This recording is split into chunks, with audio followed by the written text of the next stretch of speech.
بسم الله الرحمن الرحيم ألف لام ميم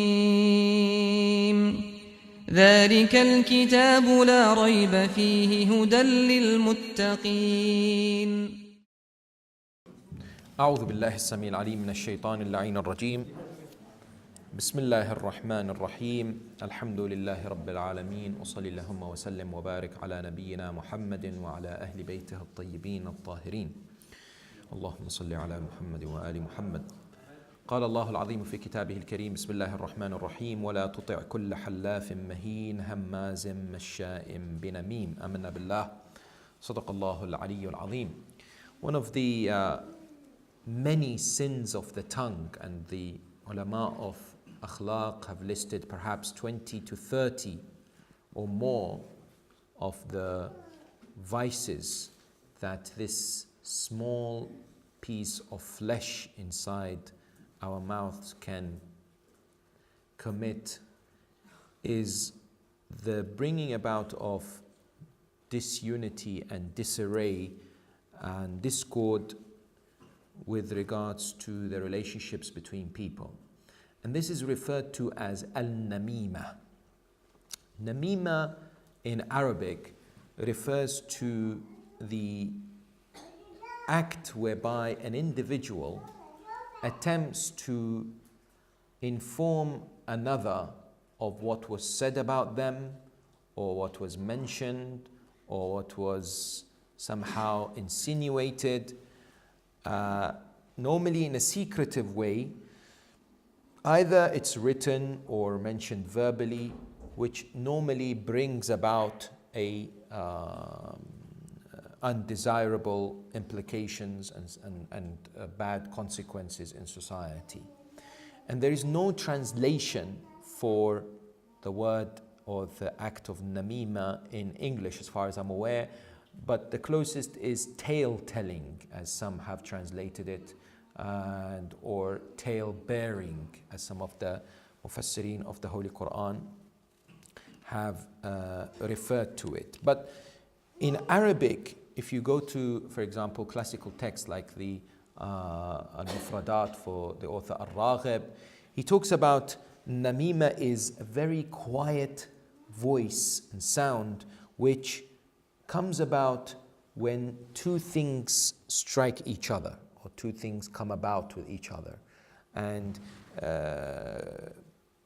here it is, of course, the origin of the word is in that way, but when you apply it to the practice, it's normally secretive, it's normally quiet. So when we have scenarios or situations where people are sitting there and talking with each other, and they often say it in a secretive manner, that look, shall I tell you what this person said about you, or I heard what that individual referred to you about, or did you see what this person did, for example, not just what they said, but what they actually did.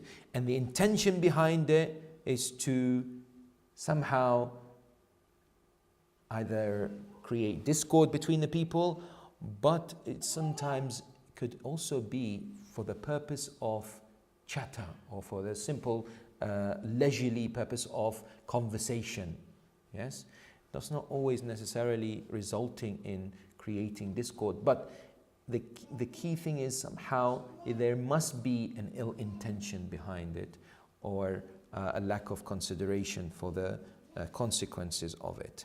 Now, the Qur'an in Surah Al-Qalam in verses 10 to 11 warns against this practice categorically. Allah subhanahu wa ta'ala says to the Holy Prophet, وَلَا تُطِعْ كُلَّ حَلَّافٍ مَهِينٍ. Do not obey the individual who walks around, takes swearing by God lightly, so has no weight in terms of his truthfulness, but also hammazin masha'in binamim. So this hammaz and humaza is the whispering and the mentioning and the saying of things that has been kept secret from an individual, and bringing it to their attention for that intention of maybe creating problems between people. And we find waylun likulli humazatin lumazah. In the Holy Quran, Allah warns severely against those individuals who seek to do this in society. And truly today we have more and more examples of this happening with the availability and the ease of passing information from the other. So back in the time, it was only when you see someone, you could say, do you know what? I shouldn't really be saying this, but I heard this person say that, your prayers you were prayed really quickly, and I can't believe that you come to the mosque. Or had someone else say that, I think you've wasted your life, you should have done this and that. These kind of things can now be forwarded and communicated in a much easier way, which makes us all much more susceptible. But if you look at Qur'anic teachings in regarding to namima, as well as of course the teachings of the Ahl al-Bayt, it's certainly quite severe, or the emphasis on the punishment of it and the severity of it is clear. The Prophet of Islam, Muhammad sallallahu alayhi wa alihi wasallam, and just reflect what the Holy Prophet here and the Imams are saying about people who seek to do this and continuously practice it. The Prophet said to the people around him, it is mentioned in Al-Bihar, volume 72, أَلَا أُنَبِّئُكُمْ بِشِرَارِكُمْ. Shall I not tell you of the worst of the people? And the response said, Bala ya Rasulullah. Okay, who are they? The response was from the Prophet, Al-Mashsha'una bin Namima. Those who walk around spreading and practicing namima. They're the worst of the people. Amir al-Mu'mineen, peace be upon him, says, An-namimatu jisru shar. Namima is the bridge that takes you towards evil. We have Amir al-Mu'mineen in I'lal al-Shara'i' reportedly saying, Adhabul qabri yakunu minan namima. That namima, seeding and planting discord between believers by narrating and by mentioning things, is one of the main reasons for the punishment in the grave. The adhabul qabr, the fishar qabr as they say. The Prophet, peace be upon him, and his progeny in a narration says, Ya Aba Dhar, addressing the famous companion Abu Dhar, Sahibun namima la yastarihu min adhabillahi fil akhirah. That the person who practices namima will not have respite from the punishment of God in Jahannam. Not have respite. There's a narration that once Musa and the community, Bani Israel, went through a period of drought. And Musa alayhi salam asked Almighty Allah subhanahu wa ta'ala, "O Allah, send rain upon us. We are desperately looking for rain." Allah tabaraka wa ta'ala revealed to Musa, "O Musa, there is amongst you some people who are practicing namima. That stops the rizq from coming." Yes? Musa said to God, notice this. He said, "O Allah, tell me who they are so that I can go and find them." Allah said, "Oh Musa, I am saying they're doing namima and you want me to do namima too? You want to, I'm saying that you want me to say, oh, this person is that and this person is doing that to you? Yes, you want me to do it?" And so it gives us an idea about how dangerous this particular practice is. Now, of course, the ethos of Islamic teachings and Islamic Akhlaq, Qur'anic Akhlaq, is peace and harmony. It's spreading love and understanding between members of society, members of the community. And if you look at these aspects, these vices, such as ghiba, such as namima, such as buhtan, slander, you see the severity of the punishment just because of what it will result in society. The outcome of it, as we see families breaking down a relationship, marital setups ending, God forbid, and so on and so forth, due to this gossip and the chatting that goes around. And did you hear this person this? Oh, you know what? I don't want to judge them, but I saw them doing this. Well, you've already judged them by mentioning an element. You know, one brother in Australia said there was a real story where somebody saw a brother enter into a pub So he said sadly, sometimes we come to majalis, we go to religious programs, we get thawab and barakah, and the malaika descend and write thawab for those who attend, those who learn and apply to their lives. But as soon as the majlis ends, we have these small sessions of dissecting the lives of others. Did you hear about this person, and did you hear about that person? And apparently in this incident, this person spread this news to others and said, well, you know what, I don't know what he was doing, but obviously what do you do when you go into a pub? And it spread in the community to the extent that he was so embarrassed that he wanted to save his face. He came out and said, and he requested from the mosque management to speak in front of the community and said to them, I would like to clarify that I had my car was broken down, I had no phone, and there was nowhere else that was open. I needed to make an emergency call, and these are their evidence. And he had to speak to people, and everyone came. But the destruction that, people talking, and how it spread like wildfire, as it would do sometimes in this day and age, even more than before. It's so easy for this news to spread. Did you hear about this person and what they did, and so on and so forth, especially sometimes on social media publicly. The namima, what it does is it fuels hatred, and it really weakens the bond of love and relationship and strong affinity that the believers, that the Qur'an wants us to develop.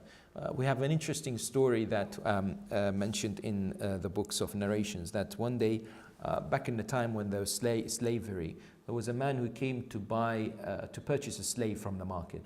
And when he asked about this slave, he was told the slave is good, except that he's known to practice namima, tale telling, and he does that. So there's that defect, so to speak, in him. He said, he's a slave at the end of the day. I mean, I don't want him to be, a community leader or someone like that. I'll just take him. So he bought him. When he brought him home, the slave went to this owner's wife and said to her that your husband doesn't like you. He has association or liking of another woman. And, I think this is black magic, classic black magic, throw it at everything. So he said, I think it's black magic. I think I can help you. So she was obviously worried. I think I can help you. How?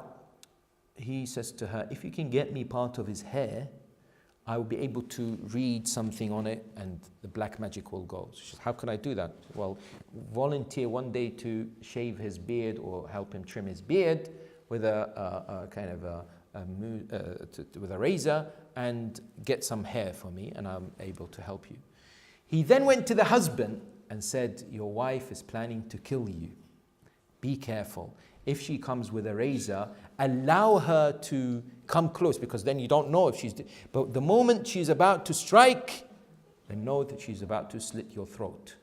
So the husband waited and waited. She came, a wife came, and then what did he do? Anger, he hit her, pushed her, she died.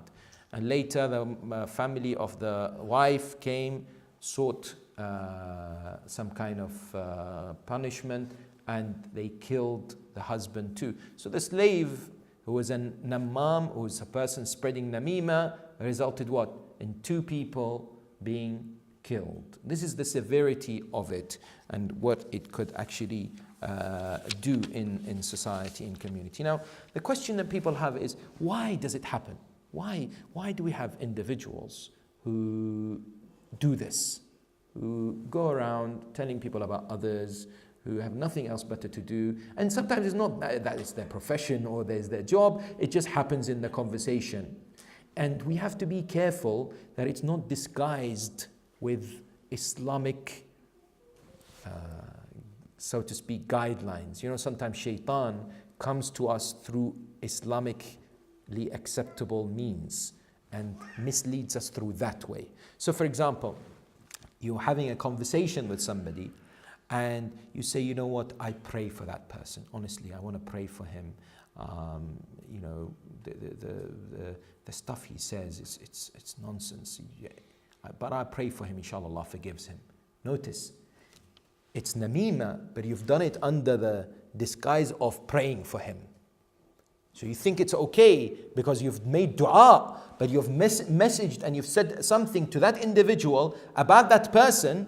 Yes, it could be ghiba, but it also could be namima in that they had mentioned something, or they had heard something, or they talked about something which that person doesn't know about. And it doesn't necessarily have to be about that person, but rather just relating that is problematic. So the reasons could be envy, hasad, that we see that we may not have what others have, so we talk about them in such a way. We cannot bear the success of others, perhaps, that others we feel are more successful than us. It is mentioned, the ulama say, it's with regards to the love of dunya, the love of wealth, the love of status, positions. These all push people towards doing and practicing namima. Suffering with hypocrisy, nifaq. And the hadith of Imam al-Sadiq alayhi salam, alamatun nifaq al-hathu ala namimah in al-Bihar.